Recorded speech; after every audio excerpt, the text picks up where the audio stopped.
நான் உன் பேச்சை கேட்கிறேன் என்று அவன் சொன்னபோது மதியின் மனதுக்குள் சிறிது நம்பிக்கை வந்தது. அதனால்தான் அவள் உள்ளே சென்றாள். ஆனால் உள்ளே சென்றதும் மீண்டும் பழைய நாடகம் ஆரம்பமானது. தங்கராஜ் உடனே ராமமூர்த்திக்கு அழைத்து பேச வைத்தார். அந்த செயல் மதியை மிகவும் கோபப்படுத்தியது. ஏனென்றால் அவள் ஏற்கனவே பெற்றோரிடம் எதையும் சொல்ல வேண்டாம் என்று கூறியிருந்தாள்.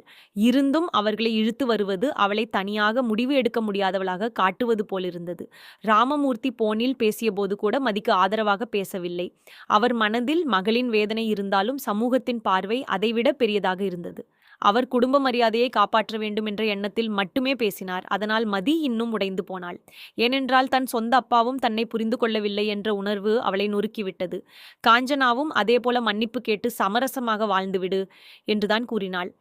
ஆனால் மதி அதை ஏற்க தயாராக இல்லை. அவள் மனதில் ஒரே ஒரு கேள்வி மட்டுமே இருந்தது. நான் செய்யாத தவறுக்கு ஏன் மன்னிப்பு கேட்க வேண்டும் என்பதுதான். அந்த கேள்விக்கு யாரிடமும் பதில் இல்லை. எல்லாரும் மன்னிப்பு கேள் என்று சொன்னார்கள். ஆனால் ஏன் கேட்க வேண்டும் என்று யாரும் சொல்லவில்லை. அதுதான் அவளை இன்னும் பிடிவாதமாக மாற்றியது. அதற்கு பிறகு வீட்டுக்குள் பெரிய விவாதம் உருவானது. மதி தொடர்ந்து தன் பக்கம் இருக்கும் நியாயத்தை பேச முயன்றாள். ஆனால் ராகவனும் ராஜலட்சுமியும் அவளை நிறுத்த முயன்றனர். அவர்கள் பார்வையில் மருமகள் என்பது கட்டுப்பட்டு வாழ வேண்டிய ஒருவர். ஆனால் மதி அப்படிப்பட்ட பெண் இல்லை. அவள் படித்தவள், தன்னுடைய கருத்தை வெளிப்படையாக பேசும் தன்மை கொண்டவள். அதனால் அவர்கள் அவளை ஏற்க முடியாமல் தவித்தனர். மதி பேசும் ஒவ்வொரு வார்த்தையும் அவர்களுக்கு எதிர்ப்பாக தெரிந்தது. ஆனால் உண்மையில் அவள் தன் மரியாதையை காப்பாற்றிக் கொள்ள முயன்றாள். அதையே அவர்கள் திமிர் என்று புரிந்து கொண்டனர். அந்த நேரத்தில் மதி திடீரென்று தான் வழக்கறிஞர் படிப்புக்கு விண்ணப்பித்திருப்பதாக சொன்னதும் அங்கே இருந்தவர்கள் எல்லோரும் அதிர்ச்சியடைந்தனர். யாரும் அதை எதிர்பார்க்கவில்லை. ராஜலட்சுமி உடனே கிண்டலாக பேச ஆரம்பித்தாள். ஆனால் மதி அந்த கிண்டலுக்கு பதில் சொல்லவில்லை. ஏனென்றால் அந்த முடிவு அவள் வாழ்க்கையை மாற்றப்போகும் முடிவு என்று அவளுக்கு தெரியும். அவள் இனிமேல் யாரிடமும் பயந்து வாழ விரும்பவில்லை. தன்னுடைய உரிமையை தானே காக்க வேண்டும் என்று முடிவு செய்திருந்தாள். அதனால்தான் அந்த கனவு அவளுக்குள் உருவாகியிருந்தது. அப்போது பாக்கியராஜ் எதிர்பாராத விதமாக மதிக்கு ஆதரவாக பேச ஆரம்பித்தார். அவர் இதுவரை அமைதியாக இருந்தாலும் இப்போது உண்மை எது என்பதை புரிந்து கொள்ள முயன்றார்.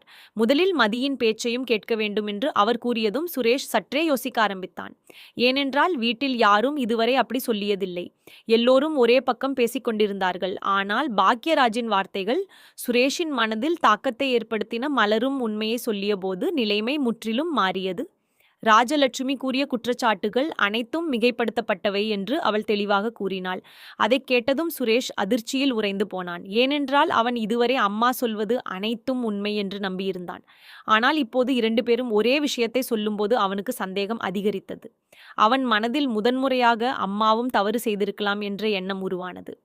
அந்த எண்ணமே அவனை வேதனைப்படுத்தியது. ஏனென்றால் ஒரு புறம் அம்மா அப்பா, மறுபுறம் மனைவி.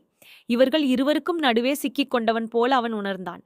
வேலைப்பளு ஏற்கனவே அவனை சோர்வடையச் செய்திருந்தது. அதற்கு மேலாக வீட்டில் நடக்கும் பிரச்சனைகள் அவனை மனதளவில் உடைத்து கொண்டிருந்தன. அதனால்தான் அவன் அனைவரிடமும் ஏன் என்னை இப்படி கஷ்டப்படுத்துகிறீர்கள் என்று கோபமாக கேட்டான்.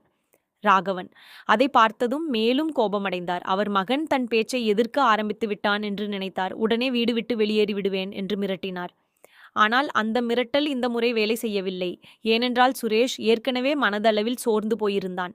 அவன் இனி யாருடைய உணர்ச்சி பிளாக்மெயிலுக்கும் அடிபணிய விரும்பவில்லை. தங்கராஜ் நிலைமையை சமாளிக்க முயன்றார். ஆனால் அவருடைய பேச்சிலும் பழைய ஆணாதிக்க எண்ணங்கள் வெளிப்பட்டன. பெண்ணை கட்டுப்பாட்டில் வைத்திருக்க வேண்டும் என்று அவர் கூறியபோது மதியின் கண்களில் மீண்டும் கோபம் தெரிந்தது. அவள் தன்னை யாருடைய கட்டுப்பாட்டிலும் வாழ வேண்டிய மனிதராக பார்க்கவில்லை. அதனால்தான் அவள் மனதிற்குள் இந்த போராட்டத்தை எந்த விலைக்கும் கைவிடக்கூடாது என்று உறுதி எடுத்துக்கொண்டாள். இறுதியில் தங்கராஜ் அங்கிருந்து கிளம்ப முடிவு செய்தார். ஆனால் கிளம்பும் முன் கூட மதியை எச்சரிக்கும் விதமாக பார்த்தார். அந்த பார்வை மதிக்கு நன்றாக புரிந்தது. அவர் மனதில் என்ன இருக்கிறது என்பதையும் அவள் உணர்ந்தாள். ஆனால் அதற்காக அவள் பயப்படவில்லை. மாறாக இன்னும் உறுதியானாள். ஏனென்றால் தன் சுயமரியாதையை காப்பாற்றிக் கொள்ள வேண்டிய நேரம் இது என்று அவள் உணர்ந்திருந்தாள். தங்கராஜ் சென்ற பிறகு வீட்டில் ஒருவிதமான அமைதி நிலவியது. அந்த அமைதிக்குள் சுரேஷ் மெதுவாக பேச ஆரம்பித்தான். இனிமேல் தன் வேலைகளை தானே செய்து கொள்வேன் என்று அவன் சொன்னபோது அனைவரும் ஆச்சரியப்பட்டனர். ஏனென்றால் அது சாதாரண முடிவு அல்ல. அது அவன் சிந்தனையில் ஏற்பட்ட மாற்றத்தின் அறிகுறி. அவன் மதி சொன்ன சில விஷயங்கள் சரிதான் என்று ஏற்றுக்கொள்ள ஆரம்பித்திருந்தான். ஈரமான துணியை அறைக்குள் போடக்கூடாது. காலணியுடன் வீட்டுக்குள் நடக்கக்கூடாது, பயன்படுத்திய பொருளை அதே இடத்தில் போடாமல் ஒழுங்காக வைக்க வேண்டும் போன்ற விஷயங்களை அவன் ஒன்றன்பின் ஒன்றாக சொல்ல ஆரம்பித்தான். அவையெல்லாம் மதி பலமுறை கூறிய பழக்கங்கள்தான். இதுவரை யாரும் அதை கவனிக்கவில்லை. ஆனால் இப்போது சுரேஷ் அதிலிருக்கும் அர்த்தத்தை புரிந்து கொண்டான்.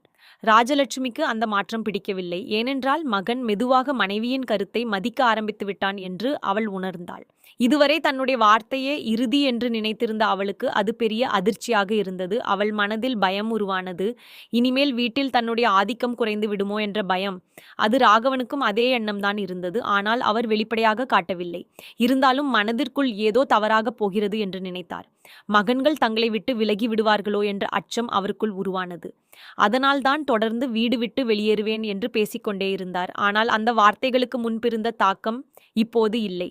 மற்றொரு பக்கம் மலர் அமைதியாக எல்லாவற்றையும் கவனித்துக் கொண்டிருந்தாள். மதி இன்று காட்டிய தைரியம் அவளுக்கு ஒரு புதிய நம்பிக்கையை கொடுத்தது. ஒரு நாள் தன்னுடைய வாழ்க்கையும் மாறலாம் என்ற எண்ணம் அவளுக்குள் உருவானது. பாக்கியராஜும் அதை உணர்ந்தார். மலரின் கண்களில் இருந்த அந்த மாற்றத்தை பார்த்த அவர் மனதிற்குள் இனிமேல் எல்லாம் நல்லபடியாக மாறும் என்று நம்பிக்கை கொண்டார். அந்த இரவு வீட்டில் யாருக்கும் சரியாக தூக்கம் வரவில்லை. ஒவ்வொருவரும் தங்களது அறைகளில் தனித்தனியாக இருந்தாலும் அவர்களுடைய மனதில் ஒரே சம்பவம்தான் ஓடிக்கொண்டிருந்தது. மதி சொன்ன வார்த்தைகள் சுரேஷின் மனதில் எதிரொலித்துக் கொண்டே இருந்தன. ராஜலட்சுமி தன்னுடைய ஆதிக்கம் குறைந்து விடுமோ என்று யோசித்துக் கொண்டிருந்தாள். ராகவன் குடும்பம் தன்னுடைய கட்டுப்பாட்டை விட்டு வெளியேறுகிறதோ என்று கவலைப்பட்டார். மலர் புதிய நம்பிக்கையோடு எதிர்காலத்தை நினைத்தாள். பாக்யராஜ் உண்மை வெல்லும் என்ற நம்பிக்கையில் இருந்தார். ஆனால் அந்த இரவில் மிகவும் உறுதியுடன் இருந்த ஒரே நபர் மதி மட்டும்தான். ஏனென்றால் அவள் இனிமேல் யாருடைய பயத்திற்காகவும் வாழப்போவதில்லை. தன் சுயமரியாதையை காக்கும் போராட்டத்தில் எந்த அளவுக்கு கஷ்டம் வந்தாலும் பின்வாங்க மாட்டேன் என்று முடிவு செய்து கொண்டிருந்தாள். அந்த முடிவே அடுத்த நாளிலிருந்து அந்த வீட்டின் முழு நிலைமையையும் மாற்றப்போகும் மிகப்பெரிய திருப்பத்தின் தொடக்கமாக மாறப்போகிறது. அடுத்த நாள் அதிகாலையிலேயே மதி வழக்கம் போல எழுந்து தன்னுடைய வேலைகளை பார்த்து கொண்டிருந்தாலும் அவள் மனதில் ஒருவிதமான அமைதி இருந்தது. ஏனென்றால் நேற்று முதல் முறையாக சுரேஷ் தன்னுடைய பேச்சை முழுமையாக